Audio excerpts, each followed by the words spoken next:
We chase the approval of strangers on our phones. We build all manner of walls and fences around ourselves, and then we wonder why we feel so alone.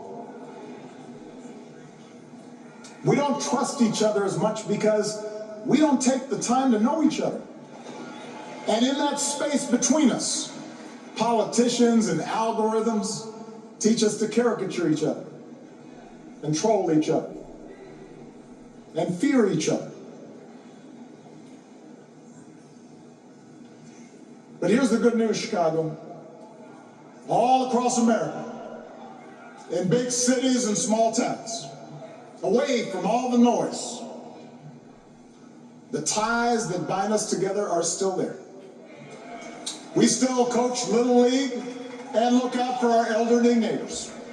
We still feed the hungry in churches and mosques and synagogues and temples. We share the same pride when our Olympic athletes compete for the gold. Because the vast majority of us do not want to live in a country that's bitter and divided. We want something better. We want to be better. And the joy and the excitement that we're seeing around this campaign tells us we're not alone. You know, I've spent a lot of time thinking about these past few months because, as Michelle mentioned, this summer we lost her mom, Ms. Marion Robinson. And I don't know that anybody has ever loved their mother-in-law any more than I love mine.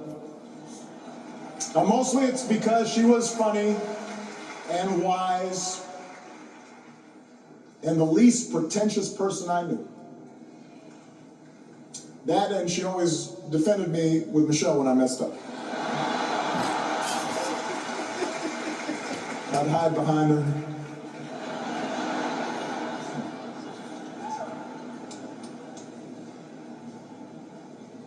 But I also think one of the reasons Mary and I became so close was she reminded me of my grandmother, the woman who helped raise me as a child.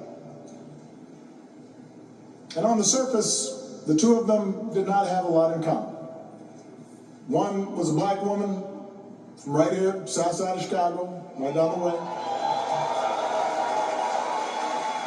Went to Englewood High School. The other was a little old white lady born in a tiny town called Peru, Kansas. Now, I know there aren't that many people from Peru.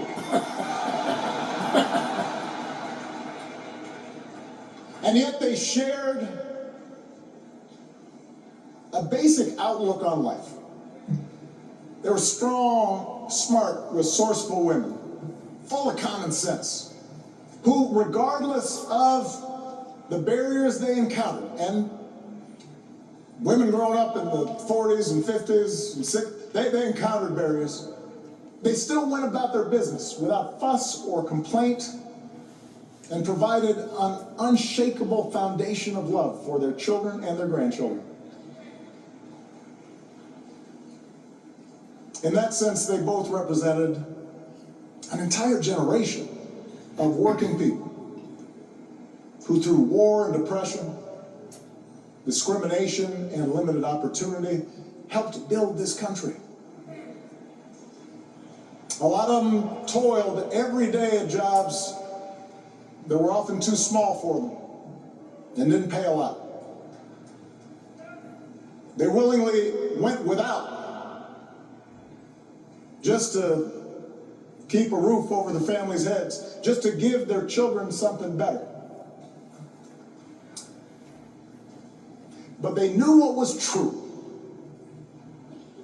They knew what mattered.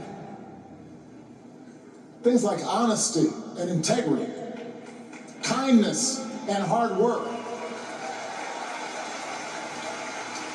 They weren't impressed with braggarts or bullies. They didn't think putting other people down lifted you up or made you strong. They didn't spend a lot of time obsessing about what they didn't have.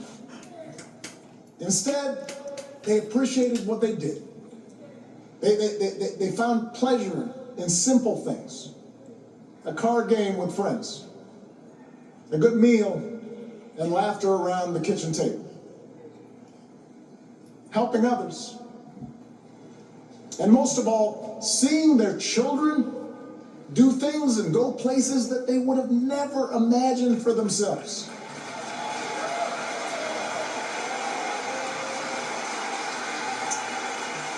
Whether you are a Democrat or a Republican or somewhere in between, we have all had people like that in our lives. People like Kamala's parents, who crossed oceans because they believed in the promise of America.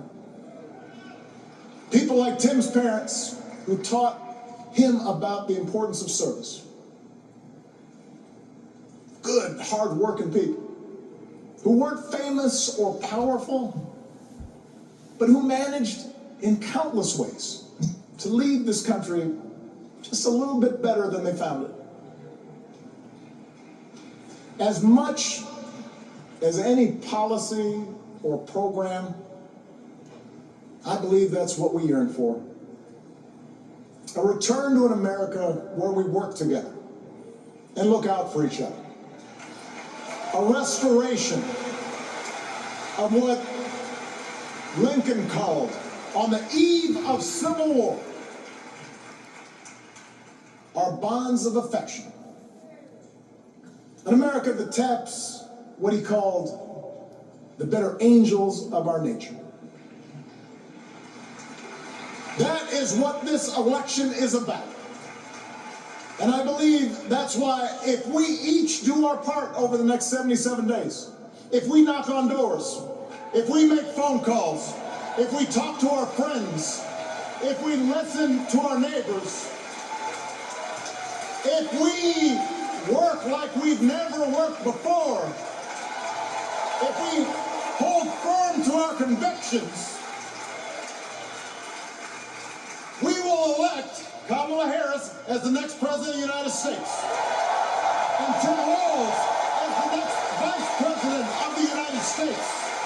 We will elect leaders up and down the ballot who will fight for the hopeful, forward-looking America we all believe in, and together we too will build a country that is more secure and more just, more equal, and more free. So let's get to work. God bless you. And God bless the United States of America.